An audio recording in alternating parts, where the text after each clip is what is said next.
Hello everyone, hope you're all having a great day. I'm very looking much forward to telling you about some of the products I have been trying this past month. This is my monthly roundup. I always like to share the products I've been testing lately in a roundup video at the end of the month. And at the end of these videos, I always like to share a good read that I had this month as well. Please don't mind the wet hair. I am on a little bit of a time crunch today. So let us begin. A couple months back, I ordered some stuff from Stylevana and I wanted to try out some more Asian sunscreen. So this is actually a Japanese sunscreen and I will have the actual name of this linked. It has a very long, hard to remember name, but it is in this container. It's SPF 50 and it is a really thin gel. It leaves zero white cast and I have been loving this past month. So there's like zero issues with it blending and like it's just instantly absorbed. And while initially when you first put it on, there's some shininess there, this is not what I would call a super like shiny sunscreen. Like you can see already it's disappearing into my hand. It's not looking nearly as glowy, which is good in the summer, right? Sometimes we don't need all that extra glow. It works really well underneath makeup. And while I have not done the ultimate test and worn this to the beach, I have been wearing it outdoors all month and I haven't gotten burned. I just don't go to a beach very often. I live in a place that doesn't have very many beaches. Anyway, I have been very pleased. And I know this one is actually a very popular one. I'm kind of late to the party with this one, but I can say it is sensitive skin friendly. I've been having a good time with it. I haven't noticed any sort of extra fragrance either. In case you ever do end up doing a Stylevana order, I do have a code you can use to get you 10% off. I'll leave that in the description box. By the way, I know there's like loads and loads of really popular Japanese and Korean sunscreens. If you have a particular favorite that I haven't tried, please let me know down in the comments. I'm always on the lookout for more good ones. For some reason, I love testing sunscreen. All right, moving on to foundation. I let myself buy a new foundation, and this has been on my wish list for a really long time. I decided to finally let myself go for it. So this is from L'Oreal. This is the classic True Match foundation. And I've been wanting to find another relatively inexpensive drugstore foundation to replace my Believe Beauty foundation that was discontinued. So while I don't think this is a dupe for that product, for me, I do think it has essentially replaced it in my collection.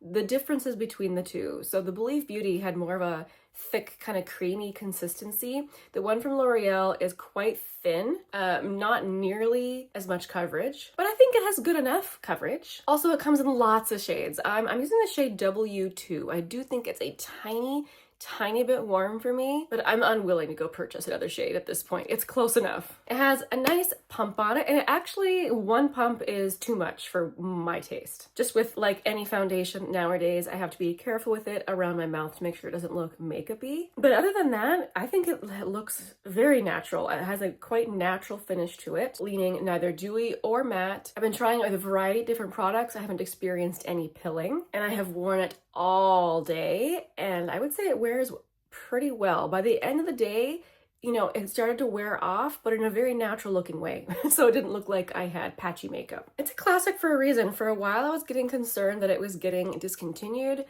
but I'm still seeing it in store. So I hope that this is still around for a long time to come. Ooh, I forgot to mention scent. I have some here in my little makeup dish. I guess I don't really notice one. If it's there, it is very slight. Something else I've been trying is this new pencil from Covergirl. This is the Clean Fresh Brow Liner 1mm Nano pencil. And it is a very small pencil. I'm gonna have to do the thing where I hold my hand up so you can see how tiny that is. So the only issue I've run into with this one is that when I first tried to use it, I actually broke it off. I was using too much pressure.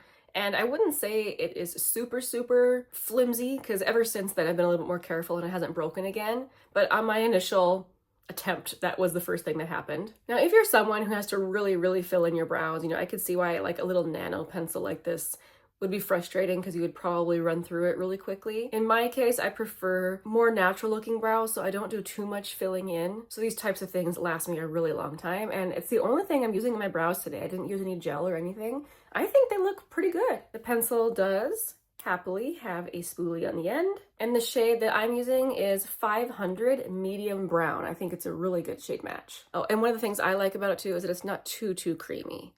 Like, so it gives you, I feel like, more of a natural looking brow hair than something that's really creamy will look kind of smushy.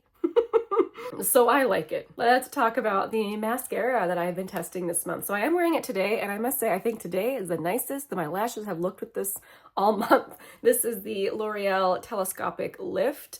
In general, I'm not a fan of this one. It has a very interesting wand. So it's kind of flat and paddle shaped on one side, and as you turn it, there's either short or long bristles. I find this applies too much product. I quite often had to have a lash separator handy so that I didn't have super clumped up lashes. That being said, if you can manage to avoid the clumps, it does create really nice dramatic lashes, and it did wear very well for me. It's just that the wand is too finicky for me. It's not necessary, I think. So I'll continue to use it, you know, for like its 6-month shelf life, and after that, I probably will not get this one again. Something I've absolutely been loving testing this month is this product, another product I ordered from Stylevana.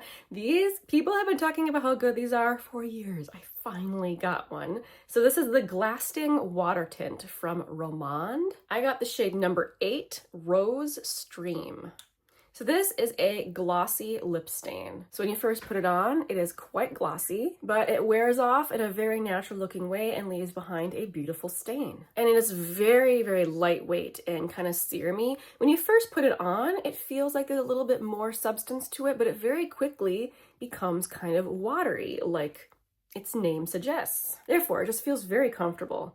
I want to show you the stain. So let that sit in my hand for just a second. While I'm letting that sit for a minute, you guys have to let me know if you've tried other shades of this. Since it's become so popular, there's a lot of different versions of this from the same brand, and I don't know what to try next, but I want to try them all. That just doesn't seem reasonable. So if you guys have tried this, which version of this from Romand and which shades do you like? Okay, so let's wipe off the gloss.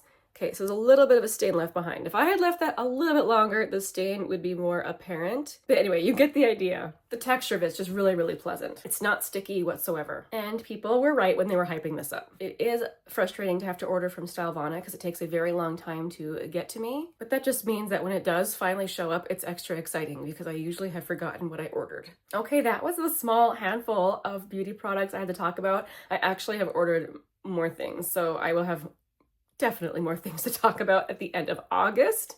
But for now, I'm going to leave it there with the makeup. Let's talk about the good read that I had this month. I actually just finished this book last night. I actually didn't think I was going to have a good book to share. I have not been. I've been kind of striking out lately with finding a good book, but I read a classic. So obviously I got this from the library. This is Watership Down. So when it comes to classics, you know, it can go either way. It can either be an amazing experience or absolutely horrific. I don't know why there are so many, in my opinion, terrible books that are recommended as classics. But you know, that's very subject to opinion, but oftentimes I hesitate with a classic because it seems like the more traumatic the story, the more it gets recommended. And that's honestly why I have avoided Watership Down for so long, because I always heard people say it was very traumatic and sad. It's actually not nearly as bad as people are saying. I think a lot of times people see the cartoon version of this as a kid and are traumatized. I have not seen the cartoon, but I could see how that would be traumatizing. So if you haven't heard of Watership Down, this is a story about rabbits.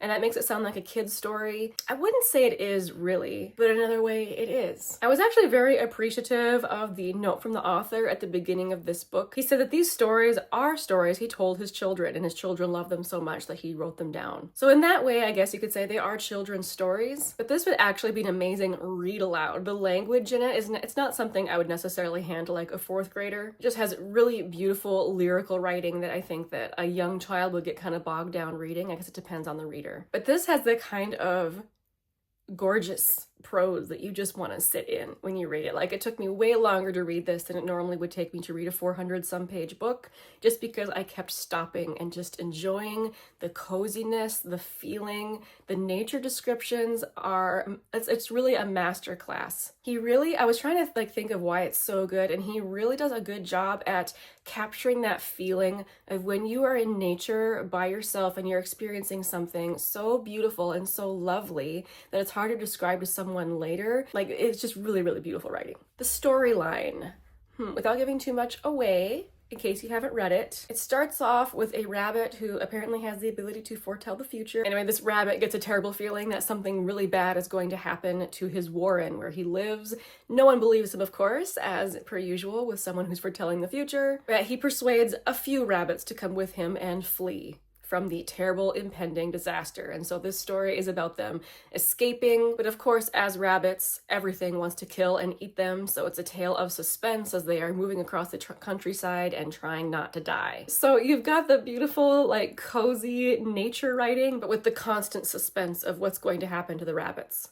So I would put this in like the cozy category for the writing style, but the actual story does have some suspense. As I've stated to you guys before, I am very, very picky when giving out 5 stars. It's because I'm not a fan of the whole prophet rabbit thing. I don't give it 5 stars, but the writing really, it's beautiful. So I gave it a solid 4 stars, probably more like a 4.5. One more really quick note about this that I actually really enjoyed. In the author note, he stated that he did write these stories for his children. He didn't create them to be some sort of really deep, meaningful lessons from which you can derive all sorts of parallels to real life. It was just meant to be beautiful stories about rabbits, which actually made me enjoy it more. I feel like sometimes classics like these that are meant to make you instantly draw parallels to modern life can be kind of depressing. And when you just take that out of the equation and just look at it as stories about rabbits, I found it to be much more enjoyable. Although he obviously used people and society for inspiration for a lot of what happens. Well, thank you for watching all the way to the end of this video. Usually at this point, I share my tea of the day. I'm actually drinking iced coffee again today. Very milky iced coffee. If you have discovered any new nummy beverages, please share them down in the comments as well. I hope you guys have a wonderful day. Thank you for hanging out with me. I'll see you again very soon in the next one. Bye.